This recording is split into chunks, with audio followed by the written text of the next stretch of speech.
اعوذ باللہ من الشیطان اللعین الرجیم بسم اللہ الرحمن الرحیم الحمد للہ رب العالمین والعاقبۃ للمتقین والنار للعاصین والملحدین والصلاۃ والسلام علی اشرف الانبیاء والمرسلین خاتم النبیین ابی القاسم محمد وعلی آلہ الطیبین الطاہرین لا سیما علی الامام المنتظر واللعنۃ الدائمۃ الباقیہ علی اعدائہم اجمعین اما بعد فقد قال اللہ الحکیم فی کتابہ الکریم بسم اللہ الرحمن الرحیم اذا جاء نصر اللہ والفتح ورأیت الناس يدخلون فی دین اللہ افواجا فسبح بحمد ربک واستغفرہ انہ کان توابا۔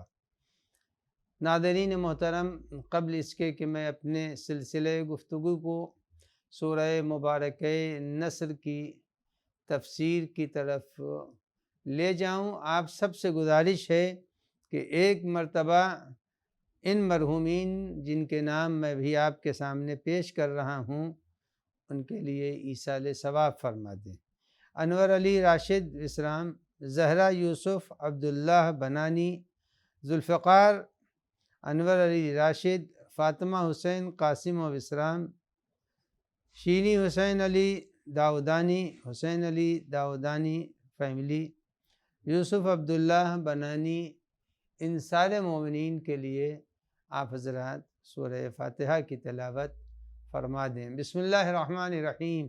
اللہم صلی اللہ علیہ وسلم۔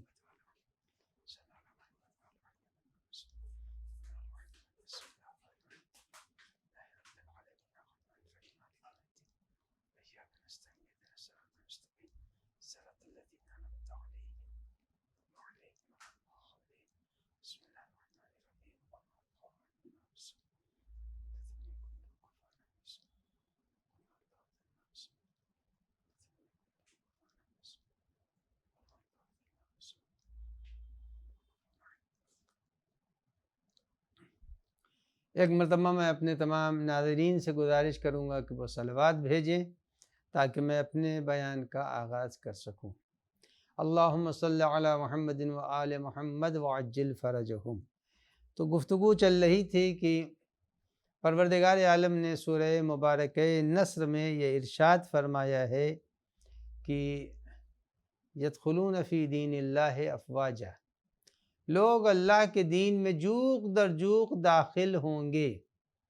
ایک بات اپنے ناظرین کے ذہنوں میں منتقل کر دوں کہ جس چیز کی بھی نسبت اللہ کی طرف ہوتی ہے وہ شے، وہ چیز لاجواب بھی ہوتی ہے، بے مثال بھی ہوتی ہے، نہ اس کا کوئی بدل ہوتا نہ تو کوئی اس کی نظیر ہوتی ہے۔ جو چیز بھی اللہ کی طرف نسبت پیدا کر لے وہ لاجواب قرار پاتی ہے، کوئی اس کا مقابلہ نہیں کر سکتا۔ مثلا آپ نے دیکھا جب کتاب اللہ کی طرف منسوب ہوئی تو اس کو کہا گیا کلام اللہ۔ آج تک کوئی قرآن مجید کا جواب نہیں لا سکا، کلام اللہ ہو گیا۔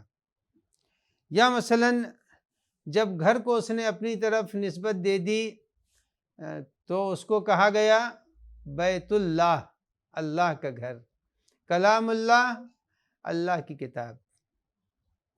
جب اللہ نے اپنے نبی کو بھیجا تو ان کو کہا گیا رسول اللہ۔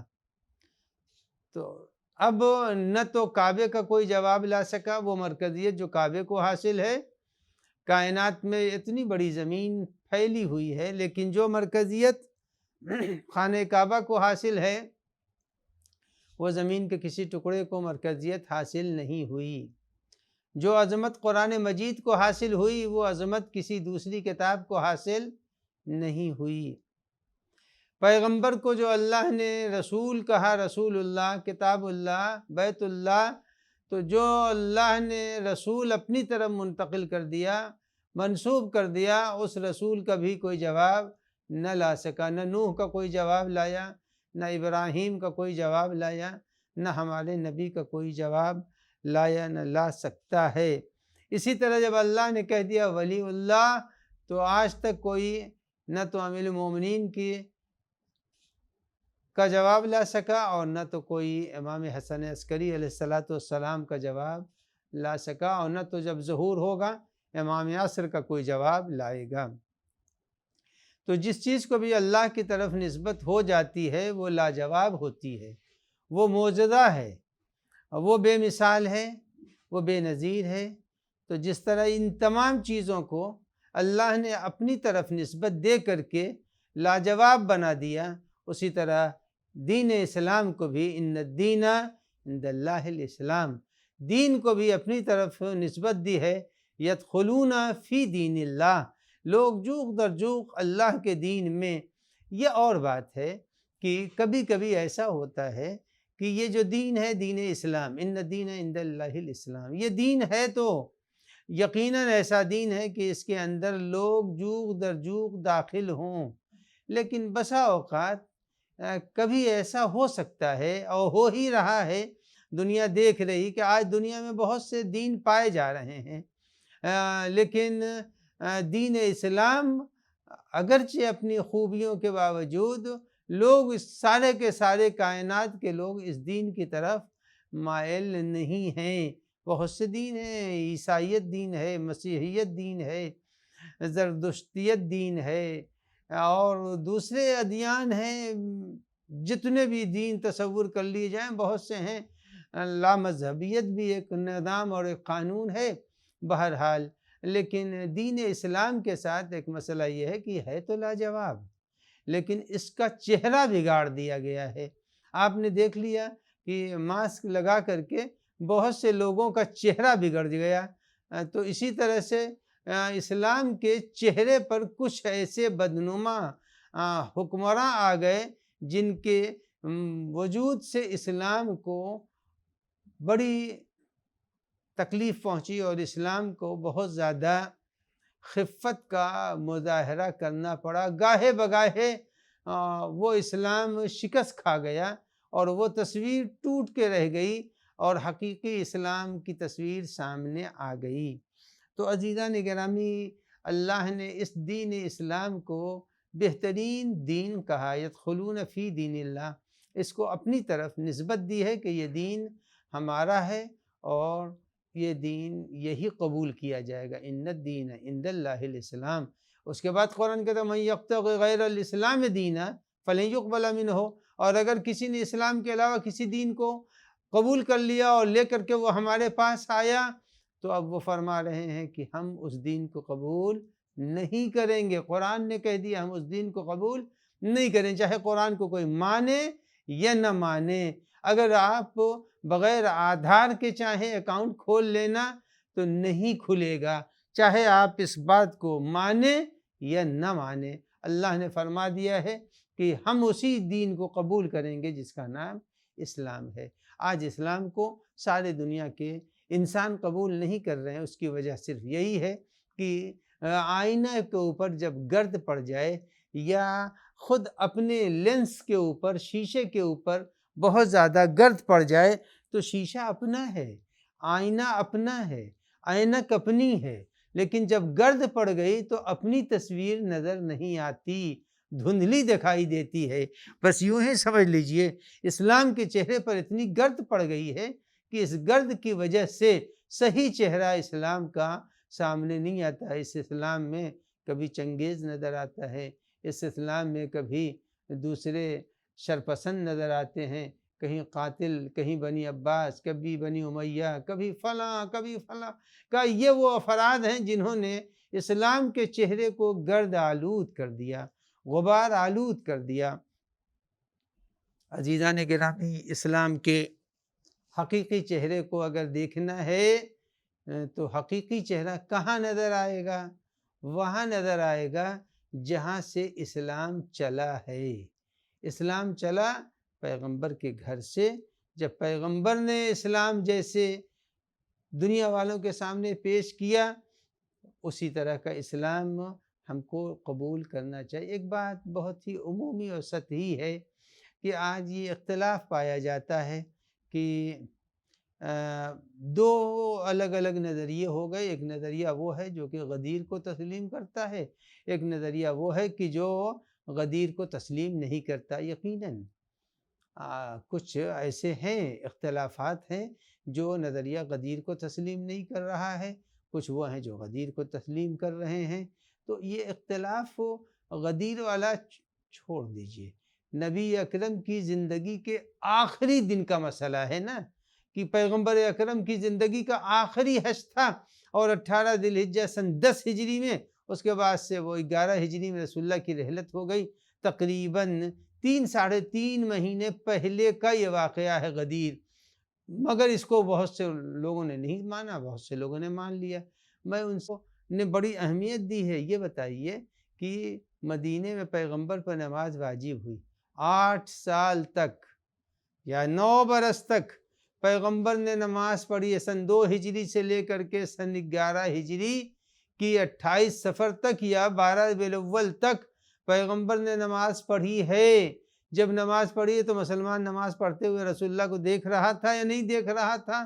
اگر دیکھ رہا تھا تو یہ بتائیے آج ہاتھ ہی کھولنے اور باندھنے اور رکھنے میں اتنا اختلاف کیوں ہے؟ کیا پیغمبر کو نماز پڑھتے نہیں دیکھا تھا؟ یعنی سب نے 9 برس نماز پڑھتے دیکھا تھا، لیکن آج تک ملت کلمہ گو یہ طے نہ کر سکی کہ نبی کا ہاتھ سینے پر تھا کہ ناف پر تھا کہ کھلا ہوا تھا، کہاں کے اوپر ہاتھ تھا، یہ طے نہ کر سکی۔ تو جو 9 برس کے مسئلے کو نہ سمجھ سکی، وہ غدیر کے 3.5 مہینے پہلے والے واقعے کو اگر نہیں مانتی تو اس میں کوئی زیادہ بحث کی ضرورت نہیں ہے، صرف عقل کو کام میں لانا ہے، اور جب عقل کو کام میں لائے گا تو دین واضح ہو جائے گا، دین سمجھ میں آ جائے گا۔ عزیزان گرامی، پروردگار عالم نے جب اس سورہ مبارکہ میں فرما دیا کہ یدخلون فی دین اللہ افواجا، لوگ دین الہی میں جوق در جوق آئیں گے، تو ابھی نہیں آئے ہیں، لیکن ایک زمانہ وہ آئے گا لیظہرہ علی الدین کلہ۔ یہ قرآن مجید نہیں کہہ رہا ہے کہ جب امام عصر تشریف لائیں گے تو سارے کے سارے دین مٹ جائیں گے، نہیں مٹے گا کوئی بھی دین نہیں، لیکن لیظہرہ علی الدین کلہ، سارے ادیان پر اسلام غالب آ جائے گا۔ اس کو یوں سمجھ لیجئے، آپ نے نارنجی رنگ اور پنک کلر اور دوسرے کوک کلر، سارے کلر کے کپڑوں کو جمع کر لیا، اور جب جمع کر لیا ان رنگوں کو لے جا کر کے ایک کالے والے ڈرم میں ڈال دیا۔ اب جو ڈال دیا تو اب سب کالا ہو گیا، یعنی کالا کلر وہ ہے جس نے سارے کلر کو دبا دیا۔ ہے سب میں کلر، لیکن سارا کا سارا کلر دب گیا، ہے اس کے اندر کلر تھا مگر دب گیا، اب وہ کلر ابھر نہیں سکتا۔ تو اسلام وہ مذہب ہے لیظہرہ علی الدین کلہ کا، جتنے بھی مذہب ہوں گے وہ ابھر نہیں پائیں گے، رہیں گے مذہب۔ اگر کہا جائے کہ یہ کپڑا جو ہے 2 میٹر والا، یہ تو کبھی پنک کلر کا تھا، اب نہیں ہے، اب اس کے اوپر بلیک غالب آ گیا۔ یہ جو ہے کبھی کوک کلر کا تھا، 1.5 میٹر کا کپڑا تھا، ہے نہیں، یعنی تھا ہے نہیں۔ اسلام وہ مذہب ہے لیظہرہ علی الدین کلہ، جب صحیح لانے والا اسلام کو لائے گا تو اس وقت اسلام سارے مذاہب پر غالب آئے گا۔ غالب آنے کے معنی یہ نہیں ہے کہ سب کو تہہ تیغ کر دے گا، نہیں، سب کو تیغ تلوار سے ذبح نہیں کرے گا اسلام۔ اسلام کے اندر الاسلام ہوا سلم، یعنی آشتی، یعنی سلامتی، یعنی سنجیدگی۔ اسلام یعنی اس کے اندر کہیں سے بے راہ روی نہیں ہے، اسلام سلامتی کا نام ہے۔ جب سلامتی کا نام ہے تو اب آپ سے میں عرض یہ کرنا چاہتا ہوں، ضدی اور سمجھدار کے درمیان فرق ہے، ابھی سبھی نے دیکھ لیا۔ کچھ لوگ اس 2 برس میں ضدی تھے، جو ضدی تھے انہوں نے کرونا کے مرض کے عام ہو جانے کے بعد بھی ماسک نہیں لگایا، اور اپنے 2nd ڈوز اور 1st ڈوز کو استعمال نہیں کیا۔ کچھ وہ ہیں جنہوں نے کر لیا۔ تو عزیزان گرامی، جب امام معصوم آئیں گے تو امام معصوم کے آنے کے بعد کچھ ضدی ہوں گے، جو نہیں قبول کریں گے۔ پیغمبر کے زمانے میں ابو لہب ضدی تھا، نہیں مانا، ابو جہل ضدی تھا، نہیں مانا، لیکن ابو طالب عاقل تھے، عقل مند تھے، انہوں نے مان لیا۔ تو معلوم یہ ہوا کہ کچھ ضدی مزاج ہوں گے، جب ضدی ہوں گے تو اب وہ قرآن مجید کہتا کہ اسلام انہیں قتل نہیں کرے گا، کا چھوڑ دے گا، ان کے راہ پر چھوڑ دے گا، جاؤ تم نہیں مانتے نہ مانو۔ کچھ لوگ وہ ہوتے ہیں جن کو بار بار بتایا جاتا ہے، ٹی وی چینلوں سے بتایا جاتا ہے، میں نے بار بار بتا دیا کہ دیکھیے گٹکا مت کھائیے، سگریٹ مت پیجئے، یہ چورن مت کھائیے، یہ آپ کے کڈنی کو بیکار کر دے گا۔ سن رہے ہیں، نہیں عمل کر رہے ہیں۔ تو اس کے معنی یہ ہے کہ جس طرح سے آج گٹکے اور سگریٹ اور دوسری چیزوں کے استعمال سے بار بار منع کیے جانے کے باوجود استعمال کرنے والے استعمال کر رہے ہیں، اور اس کا اثر انہی کو پڑے گا، اس کی بھگتان انہی کو بھگتنی پڑے گی۔ تو بس عزیزان گرامی یہ یاد رکھیے، دعوت اسلام کو امام عصر کے ظہور کے بعد بھی کچھ قبول کر لیں گے، جو قبول کر لیں گے تو وہ نہ ان کا ایمان کی کڈنی ان کی خراب نہیں ہوگی، ایمان کا پھیپھڑا خراب نہیں ہوگا، ایمان کے دماغ میں ٹیومر نہیں ہوگا، وہ صحیح و سلامت رہیں گے۔ لیکن جو لوگ ضدی ہوں گے اس زمانے میں بھی وہ نہیں مانیں گے، جیسے رسول اللہ کے زمانے میں نہیں مانا۔ تو اب معلوم ہوا کہ دین اسلام وہ دین ہے جس دین کے اندر صرف اور صرف اچھائیاں ہیں، اور اچھائیوں کے معنی کیا ہے کہ اس دین میں جو کچھ ہے، جو کچھ اس دین کے اندر ہے وہ سب، وہ اگر انسان قبول کر لے اگر انسان، تو انسان آئینہ بن جائے گا اللہ کے خوبیوں کا۔ دیکھیے جب آپ آئینے کے سامنے آتے ہیں تو آئینہ وہی دکھائے گا جو آپ کے چہرے پر چیزیں موجود ہیں۔ داڑھی ہے تو داڑھی دکھائے گا، عینک ہے تو عینک دکھائی دے گا، اگر چہرہ گندا ہے تو گندا دکھائی دے گا، اگر داڑھی بڑھی ہوئی ہے تو بڑھی ہوئی دکھائی دے، جیسا چہرہ ہے آئینہ دکھلائی دے گا۔ یہ انسان بھی در حقیقت آئینہ ہے اللہ کی خوبیوں کا۔ جب اللہ کی خوبی، تو اللہ کی خوبی ہے کتنی، اللہ کی خوبی کو کون بتا سکتا ہے کہ اللہ کی خوبی کتنی ہے؟ اتنا جانتا ہوں کہ عموماً اللہ کے 99 نام بتائے جاتے ہیں کہ اللہ کے 99 نام ہیں۔ جب اللہ کے 99 نام ہیں تو 99 ہی چلیے مانتا ہوں ابھی، اس کے بعد سے آگے بڑھوں گا۔ 99 رحمان ہے، رحیم ہے، رعوف ہے، اللہ قوی ہے، عزیز ہے، جتنی بھی نام اللہ کے، یعنی اتنی خوبی اس کے اندر ہے۔ کہا یہ صاحب بڑے عہدیدار ہیں، بڑی پوسٹ پر ہیں، کہا بڑے پڑھے لکھے ہیں، 2 خوبی ہو گئی۔ تو کہا ارے یہ بہت سخی آدمی بھی ہے، 3 خوبی۔ ارے یہ بڑے نمازی ہیں، 4 خوبی ہو گئی۔ کہا ارے پورے سال میں روزے تو مسلسل رہا کرتے ہیں، رمضان کہاں چھوٹے گا ان سے، 5 خوبی ہو گئی۔ یعنی جتنی خوبی بڑھتی جائے گی، آدمی ایک ہے، خوبیاں ڈھیروں اس کی بیان کی جا رہی ہیں۔ اللہ وحدہ لا شریک، ایک ہے، کوئی اس کے علاوہ نہیں، لیکن خوبیاں اس کی 99 نام تو عام کیلنڈروں پر مل جاتے ہیں۔ اس کے بعد دعائے کمیل ہے، اس کے بعد جوشن کبیر ہے، پھر جوشن صغیر ہے، دعائے مشلول ہے، سب میں اللہ کے بے شمار نام ہے۔ سب کو جمع کر لیجئے، جمع کرنے کے بعد بھی شاید 4000 5000 سے زیادہ اللہ کے نام نہ ملیں۔ لیکن اس کے بعد بھی اب امام معصوم نے فرمایا کہ پالنے والے سوال کرتا ہوں تیرا، تو اس سے ان ناموں کا جو ظاہر ہو گئے، چلیے 4000 5000 نام ظاہر ہو گئے، کہا اے پالنے والے تجھے واسطہ ان ناموں کا جو ظاہر بھی نہیں ہے۔ تو معلوم ہے کہ اللہ کے صفات کچھ ظاہر ہو چکے ہیں، کچھ ظاہر نہیں ہوئے ہیں۔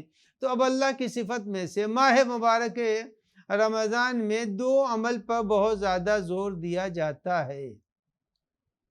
ایک نماز پر، جو سال بھر نماز نہیں پڑھتے، رمضان میں جمعہ پڑھتے ہیں، جمعہ نماز پڑھیں گے، بس وہ جمعے کی نماز نہیں چھوٹ سکتی، چاہے وہ چپل کے اوپر جا کر کے ان کو کھڑا کیوں نہ ہونا پڑے روڈ پر، مگر نماز جمعے کی نہ چھوٹنے پائے۔ سال بھر چھوٹ جائے اس کی کوئی پرواہ نہیں ہے، مگر عید کی نماز کیا ٹھاٹھ سے پہن کے کپڑے جاتے ہیں عید کی نماز کے لیے؟ اوہو، ان سے زیادہ پکا کوئی خوشی منانے والا نہیں ہے۔ بہترین قرض لے کے کپڑا بنوایا ہے، اور درزی کے یہاں روز جاتے تھے۔ جتنا درزی کے یہاں کپڑا سلوانے اور تاکید کے لیے جاتے اتنا کبھی مسجد میں نہیں گئے ہیں۔ مگر ہاں ہے تو نماز رمضان کی جان ہے، روزہ دوسرے نمبر پر ہے جو جان ہے۔ تو پہلے آئیے نماز کی طرف روشنی ڈال لوں کہ نماز ہے کیا۔ عزیزان گرامی، نماز در حقیقت جتنی دیر انسان نماز پڑھتا ہے، اچھا صبح کی نماز کچھ لوگ وہ ہیں جن کی 5 منٹ میں ہوتی ہے، کچھ لوگوں کی نماز آدھے گھنٹے میں ہوتی ہے، لیکن نماز بھی اذان بھی ہے اور نافلہ بھی ہے اور پھر تعقیبات نماز بھی ہے، 8 گھنٹے میں نماز ہوتی ہے ان کی۔ کسی کی نماز جو ہے وہ بس اور کم میں ہو جاتی ہے۔ اچھا، جتنی دیر 2 رکعت نماز پڑھی، 2 رکعت جب یہ نماز انسان پڑھتا ہے تو خدا کی صفت اس کے اندر جھلکتی رہتی ہے۔ اچھا، کیسے اللہ کی صفت نماز میں جھلک رہی ہے وہ سنیے۔ اللہ کی خوبیوں میں سے یہ ہے کہ اللہ سوتا نہیں ہے، اللہ ہنستا نہیں ہے، اللہ کھاتا بھی نہیں ہے، اللہ قہقہے بھی نہیں لگاتا، اللہ کو نیند بھی نہیں آتی، غنودگی بھی آنکھیں بند بھی نہیں ہوتی، لا تاخذہ سنۃ ولا نوم، نہ اللہ سوتا ہے نہ اس کی پلک جھپکتی ہے، کچھ نہیں ہوتا۔ اچھا یہ بتائیے، جب اللہ ہنستا نہیں ہے، اللہ کھاتا نہیں ہے، اللہ پیتا نہیں ہے، اللہ سوتا نہیں ہے، یہ سب کچھ بھی نہیں اللہ کرتا۔ اچھا، جب آپ نماز پڑھتے ہیں تو نماز میں حرام کتنی چیزیں ہیں؟ نماز میں ہنسنا حرام ہے، نماز میں سونا حرام ہے، نماز میں قہقہہ لگانا حرام ہے، نماز میں انسان کے لیے ادھر ادھر دیکھنا حرام ہے۔ تو اب معلوم یہ ہوا کہ نماز جتنی دیر آدمی پڑھ رہا ہے، کھائے گا نہیں، پیے گا نہیں، سوئے گا نہیں، قہقہے نہیں لگائے گا، آیا اللہ قہقہے لگاتا ہے؟ خدا کی صفت اس کے اندر دکھائی دی یا نہیں دی؟ اسی کو تو کہتے ہیں انسان صفت خدا کا آئینہ ہے۔ اللہ آئینہ ہے، اللہ آئینہ ہے، اللہ کی صفت کا۔ یہ انسان ہے بدن رکھتا، لیکن آئینہ ہے کس کا؟ اللہ کی خوبیوں کا۔ نہ وہ ہنستا ہے، نہ وہ سوتا ہے، نہ وہ کھاتا ہے، نہ پیتا ہے، کچھ نہیں کرتا۔ یہ انسان بھی نماز کی حالت میں اس منزل پر پہنچ جاتا ہے۔ اب آئیے، اس مہینے میں سب سے زیادہ جو ہے زور جو دیا جاتا ہے وہ ہے افطاری پر۔ ہو نہ پوچھئے، ایسا چہرہ بنا کے آتے ہیں جیسے کئی روز کے فاقہ کش ہیں اور دن بھر کھایا ہے، مگر چہرہ جو بنا کے آئے ہیں تو لگتا ہے کہ بس بغیر سحری کے روزہ رکھ کے بیچارہ آ رہا ہے، چہرہ ایسا بالکل مرجھایا ہوا۔ تو اب سب کی یہ خواہش ہوتی ہے کہ کسی نہ کسی صورت سے مسجد میں افطار پہنچ جائے، لوگوں کو افطار دے دیا جائے، لوگوں کو کھلا دیا جائے، اپنے یہاں بلا لیا جائے، اور کچھ نہ کچھ تو بہرحال جس کے بعد کچھ نہیں ہوتا، ایک عدد جو ہے وہ ڈبہ کھجور کا لے گیا اور کھول کے دیکھتا بھی نہیں کہ میاں کھجور اندر سے اتنی پرانی ہے کہ اس کے اندر کیڑے پڑے ہوئے ہیں، مگر لے جا کر کے اس کو تحفے میں دے رہا ہے۔ اب اس نے جو کھولا تو دیکھا اوہو، ساری کھجوریں تو بالکل پرانی ہیں، گلی ہوئی ہیں، مگر اب بیچارہ وہ بھی دھوکے میں تھا، یہ بھی دھوکے میں ہے، مگر اللہ کسی کو دھوکے میں نہیں رکھتا۔ اب عزیزان گرامی، تو ہر آدمی کی کوشش یہ ہوتی ہے کہ کسی صورت سے 2 آدمی کو صحیح افطار کرا دیں۔ اب یہ کھلانے کا شوق جو انسان میں ماہ مبارک کے کسی ایک دن میں جھلکتا ہے، اللہ کی یہی تو خوبی، هو الرزاق ذو القوة المتین، اللہ وہ ہے جو لوگوں کو کھلاتا ہے۔ اللہ کھلاتا ہے، آدمی کیا ہوا؟ خدا کے صفت کا مظہر بن گیا۔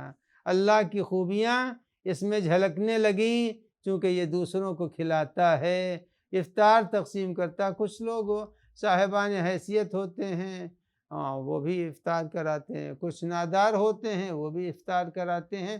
افطار کے بڑے فضائل ہیں، مگر اس وقت میں افطار کے فضائل کو نہیں بیان کروں گا۔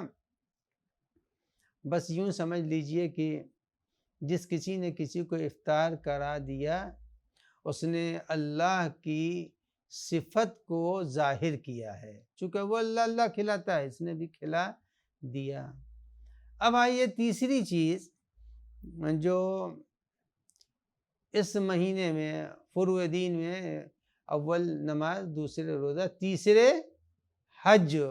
حج کو اللہ نے اس مہینے میں، اب آپ یہ دیکھیے کہ جو مفاتیح کے سطح کے اوپر میں باتیں کر رہا ہوں کہ مفاتیح میں سب سے پہلی دعا امام موسیٰ کاظم علیہ السلام کی یہی ہے، اللہم ارزقنی حج بیتک الحرام، اے اللہ مجھے اپنے گھر کے حج کی توفیق مرحمت فرما دے۔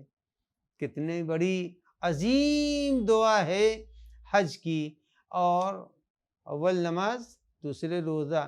حج کے اوپر جاؤں گا، پہلے روزے کی ایک بات عرض کر دوں جو چھوٹ نہ جائے، وہ یہ ہے کہ جتنی بھی ہماری عبادتیں ہیں، ساری عبادت میں کوئی نہ کوئی دیکھنے والا مل جاتا ہے۔ نماز پڑھنے چلے گئے، دیکھ لیا، مسجد والوں نے دیکھا، ارے ماشاءاللہ ماشاءاللہ آج یہ بھی آ گئے ہیں نہا دھو کر کے، تو یہ مسجد میں چلے آ گئے، نماز دی، لوگوں نے دیکھ لیا نماز پڑھ رہے ہیں، مگر بیچارہ روزہ اتنا غمخور ہے، اتنا غمخور ہے روزہ، اور اتنا ستار اور ساتر ہے کہ اگر کوئی کہے نہیں کہ ہم روزہ رکھتے ہیں، اس وقت تک ظاہر ہی نہیں ہوگا کہ یہ روزے سے ہیں۔ عام دنوں میں چلیے ماہ مبارک کو چھوڑ دیجئے، اور ان دنوں میں بھی بہت سے ایسے ہیں جو بیمار ہیں، شوگر وغیرہ وغیرہ کے بیمار مریض ہیں، وہ روزے نہیں رکھ سکتے، لیکن چہرے سے اپنے کو روزے دار ثابت کرتے ہیں۔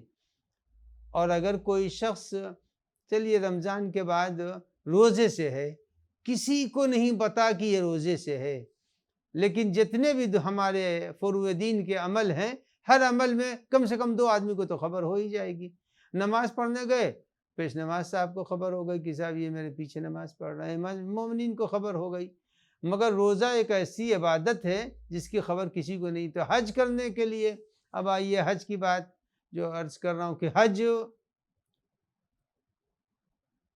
تو سب سے زیادہ عام عبادت ہے، جس کو جاننے کے لیے نہ پوچھئے، گلے میں ہار پڑ گیا بڑا سا، اور اگر ایئرپورٹ پر پہنچ رہے ہیں تو 5 آدمی نے پہنچانے کے لیے پہنچ گئے، اور 20 آدمی جو ہے وہ نعرہ لگانے کے لیے پہنچ گئے، اور ایئرپورٹ کے اوپر دیکھیے صاحب لوٹا لیے ہوئے اور ہار گلے میں ڈالے ہوئے پہنچ گئے، تو حج بھی چھپ نہیں سکتا، نماز بھی چھپ نہیں سکتی۔ اب آئیے صاحب حج واپس ہوئے تو ماشاءاللہ نعرہ تکبیر کے ساتھ، جبکہ سارا حج غلط کیا ہے، کوئی حج ان کا صحیح نہیں ہوا ہے، اس لیے کہ بمبئی ایئرپورٹ ہی سے جو ہے وہ احرام باندھ کے چل پڑے ہیں، جبکہ اللہ کہہ رہا کہ میقات سے آنا ہے، مگر بہرحال نعرے لگ رہے ہیں۔ اب عزیزان گرامی، تو حج بھی وہ عبادت ہے جو چھپائی نہیں جا سکتی، نماز وہ عبادت ہے جو چھپائی نہیں جا سکتی، زکوٰۃ کی عبادت ہے یا خمس کی عبادت ہے، یہ بھی فروع دین کا ایک حصہ ہے، لیکن اس کو بھی چھپایا نہیں جا سکتا ہے۔ چلیے خمس نکال دیا، زکوٰۃ نکال دی، کسی کو دیں گے کہ نکال کے خود کھا جائیں گے؟ اگر خمس نکالا ہے تو مرجع تک پہنچانا ہے، اس کے دونوں حصے ہیں، 2 الگ الگ حقدار تک پہنچانا، مان 1 سے 2 کو خبر تو ہو گئی کہ یہ خمس نکالتے ہیں، تو نماز کی خبر بھی ہو گئی، حج کی خبر بھی ہو گئی، اور خمس کی اور زکوٰۃ کی خبر بھی ہو گئی۔ اب آئیے اس کے بعد فروع دین میں اب آئیے جہاد کی، او ماشاءاللہ جہاد کے لیے جب نکلے تو سراسر سب کو خبر، پورا لشکر جانتا ہے، ارے صاحب یہ بھی تو آئے ہیں لڑنے کے لیے، اور اگر کہیں بھاگ گئے اس کی بھی سب کو خبر ہو گئی، ارے صاحب یہ تو جنگ کے میدان سے بھاگ گئے۔ تو اب پتہ چلا کہ میدان جنگ فروع دین میں جہاد بھی ہے، تو جہاد بھی چھپ نہیں سکتا، یہ عبادت بھی چھپائی نہیں جا سکتی۔ بہرحال اس عبادت میں بھی دیکھنے والے موجود ہیں، حج ہے، جہاد ہے، وغیرہ وغیرہ، امر بالمعروف، لیکن ایک بیچارہ روزہ ایک ایسی عبادت ہے جس کو اگر نہ ظاہر کیا جائے تو پھر یہ عبادت ظاہر نہیں ہو سکتی ہے۔ اسی لیے نماز اگر پڑھا آدمی نے تو اس کے لیے خدا نے کہیں نہیں فرمایا کہ جس نے نماز پڑھا میں اس کا اجر دوں گا، نہیں، اللہ نے یہ نہیں کہا۔ نماز پڑھو گے ٹھیک ہے، تم کو ثواب دے دیا جائے گا، جو دینا ہے اس کا حق بنتا ہے تم کو ملے گا، لیکن حج کے لیے کہ اگر حج تم نے کر لیا تو ٹھیک ہے، تمہارے حج کو وہ منزلت اگر مل گئی جو حج کو ملنی چاہیے تو ہم تم کو وہ مرتبہ دے دیں گے، لیکن صوم کے لیے الصوم لی اور انا اجزی بے یا انا اجزا بے، روزہ صوم لی، روزہ میرے لیے ہے، یہ وہ ایک عبادت ہے جس کا ظاہر ہونا دوسرے پر اسی وقت ہے جب خود سے آدمی کا میں روزے سے ہوں۔ تو اب معلوم یہ ہوا کہ جب یہ روزہ ایسا ہے تو مستحق اس کا یا تو خدا جزا دے گا یا خدا خود جزا بن جائے گا۔ سب سے بڑی بات یہ ہے، دونوں مرحلے اس کے ہیں، اللہ یا جزا بن جائے گا، یعنی ہماری نماز کی جزا اللہ نہیں ہے، ہمارے روزے کی جزا اللہ بن سکتا ہے، اللہ جزا دے سکتا ہے۔ اب آئیے ایک چیز، اچھا اس مہینے میں سب سے زیادہ جو آدمی دعا کر اللہ مرزقنی حج بیتک الحرام، اے اللہ ہم کو حج بیت اللہ کی توفیق عنایت فرما۔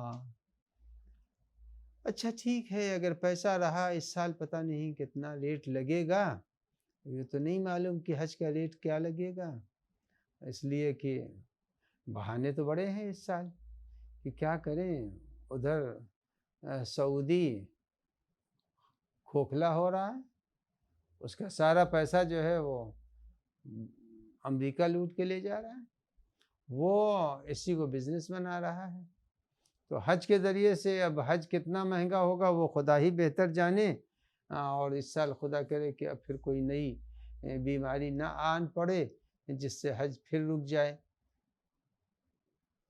تو اب حج ہے تو امیروں کو تو حج کا موقع مل گیا، جب امیروں کو حج کا موقع ملا تو اب غریب بیچارہ حج کیسے کرے؟ غریب کو حج کی سعادت ملنی ہے تو کیسے ملے؟ یا یہ کہا جائے کہ بھئی اللہ جو ہے وہ فقط امیروں کو اپنے گھر پر بلاتا ہے، غریبوں کو اپنے گھر پر نہیں بلاتا، یا یہ طے کر لیں، مگر یہ اگر کہیں تو عدالت الہیہ کے خلاف ہے۔ جب عدالت الہیہ کے خلاف ہے تو اب وہ کیسے مانے کہ حج کس کو کہتے ہیں، حج کیا ہے؟ حج کی دعوت اللہ دے رہا ہے تو کس کو حج کی دعوت دے رہا ہے؟ کہ حج کی دعوت اللہ نے دی ہے امیروں کو کہ ہمارے گھر پر آؤ، چلو سر منڈاؤ، یہ جو نقشے والے کپڑے پہنتے اتارو، لنگی پہنو، ایک تولیہ اوپر ڈالو، یہ بہت نقشے والے جو بڑے بڑے سیلون میں جا کر کے ہیئر کٹنگ کرواتے ہو، سر منڈاؤ میرے یہاں، چلو تم آؤ، اور ایسے لگو کہ جیسے فقیر آ رہا ہے، ساری شان و شوکت سب مٹ گئی، سب برابر۔ تو کہا حج نہیں کرنے آ رہے ہو، میں میدان محشر کی یاد دلا رہا ہوں تم کو، میدان محشر میں سب کفن میں نکلیں گے، پتہ ہی نہیں چل رہا کون اس میں بادشاہ جا رہا ہے کون اس میں غلام جا رہا ہے۔ کہا حج کرنے آ جاؤ، جب حج میں آؤ گے ہم تمہاری اوقات تم کو پہچنوا دیں گے۔ اوقات تمہاری یہی ہے کہ کپڑا جب اتر جاتا ہے تو پھر سمجھ میں نہیں آتا کہ یہ غلام ہے یا مولا ہے۔ کہا آ جاؤ حج میں، جب حج میں پہنچے سارا تنتنا، کہا کیا کرنا ہے مجھے؟ کہا چلیے کنکر ماریے، 3 شیطان بہت بڑے ہیں، بڑا شیطان، پھر منجلا شیطان، پھر چھوٹا شیطان، کہا یہ 3 شیطان ہیں، یادگار ہیں حضرت ابراہیم کی، مارو ان کو۔ اب بہت سے لوگ کنکریاں مانتے ہیں، کچھ جوش میں جوتے مارتے ہیں، میں نے دیکھا کہ وہاں پر جوتے چلا رہے ہیں، یعنی معلوم یہ ہوا کہ دین میں جوش نہیں ہے، ہوش ہے۔ اگر دین میں ہوش ہے تو کنکری چلے گی، اور اگر دین میں جوش آ جاتا ہے تو جوتے چلتے ہیں۔ آج بھی یہی دیکھنے میں آتا ہے، جہاں دین میں جوش آتا ہے تو جوتے چلتے ہیں، ہوش آتا ہے۔ اللہ نے کنکری ہی کو تو منتخب کیا تھا، اتنا بڑا ہاتھی کا لشکر تھا، کہا تم یہ نہ دیکھو کہ شیطان بہت بڑا ہے، ہم نے تو اتنے بڑے ہاتھی کو ابابیل کے پنجوں کی چھوٹی سی کنکری سے مٹا دیا، تم ہمارے کہنے پر کنکری لے کے آنا، ہم اس کو ہر سال ایسا تینوں شیطان کو ایسا ماریں گے، تمہارے ہاتھوں سے ماریں گے کہ تم کو اس شیطان کے مارنے کا وہ ثواب ملے گا جس کو میں بتا نہیں سکتا ہوں، مار کے آؤ تم۔ تو عزیزان گرامی، اب امیروں کو وہاں بلا لیا، امیر تو وہاں پہنچ گئے، تو اب غریب کہاں جائیں؟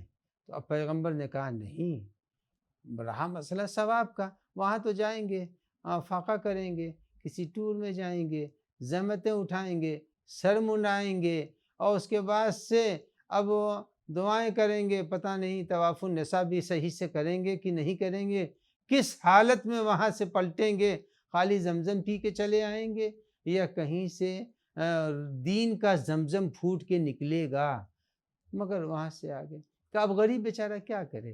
تو امام نے فرمایا، معصوم نے فرمایا، رسول اللہ نے فرمایا، الجمعۃ حج المساکین، الجمعۃ حج الفقراء، کا نماز جمعہ میں شریک ہو جاؤ۔